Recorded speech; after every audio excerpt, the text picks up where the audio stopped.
Welcome everyone, this is your host Abraham L. Jaguar, a professional game master. First of all, this channel is proudly sponsored by Asilo. Asilo is a tabletop RPG of psychological and clinical horror. You will find it in the description and in the pinned comment. In fact, it is the feature of this video. This channel is also proudly partnered with the What the Funk shop.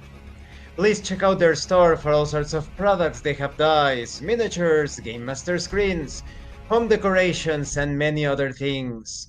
You will find the link in the description and in the pinned comment as well. And make sure that you use my code for a special discount.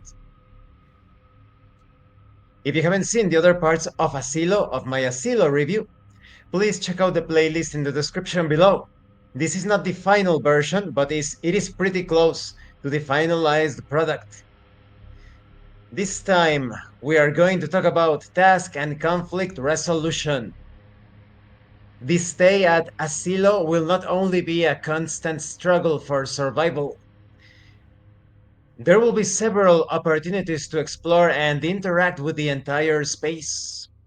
Whenever an action warrants it, the caretaker may request a roll of 1d6 to determine the success or failure. If the attempt succeeds, equaling or exceeding the difficulty value set by the caretaker, the patient accomplishes what they intended.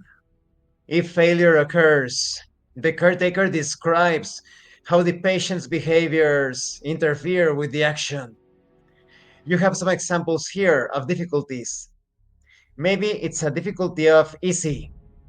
Perhaps you need to jump over something knee high. Maybe you need to notice details of something 2 meters away. But what if it's a challenging difficulty? Then you need to restrain an agitated patient, or convince or persuade a medical assistant. So you have a difficulty between 2, 3, 4, etc. In case of conflict between patients, the caretaker requests each participant to roll a die, with the winner being the one with the higher value. If this results in any kind of damage or injury, the patient who loses the conflict and those who are watching, except the aggressor, make stress rolls. Asilo was not made for combat between player-controlled characters. The focus should always be on moral and emotional decline in the face of the horrors they will encounter. However, there could be an exception, correct? And this concludes this part of the review.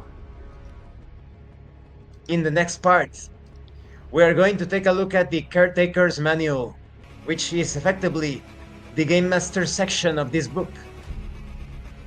The mechanics are super simple. Those of you that like very streamlined, very simple mechanics are going to fall in love with Asilo. That's one of the greatest strengths of Asilo, I would say. The simplified system. Because there are so many tabletop RPGs out there with task resolution and sanity systems that could feel a bit too crunchy for some. Asilo is on the other side, on the other end of the road. Asilo presents not only a compelling, intriguing, and potentially horrifying situation, it also gives you the simplified tools so that things flow smoothly. Thank you for watching this part of the review series. Don't forget to leave a like, comment, and subscribe. And thank you so much to those of you that are going the extra mile to support the channel. If anyone else wishes to further support the channel, consider joining as a member using the super thanks button. Take a look at the information in the description, the pinned comment.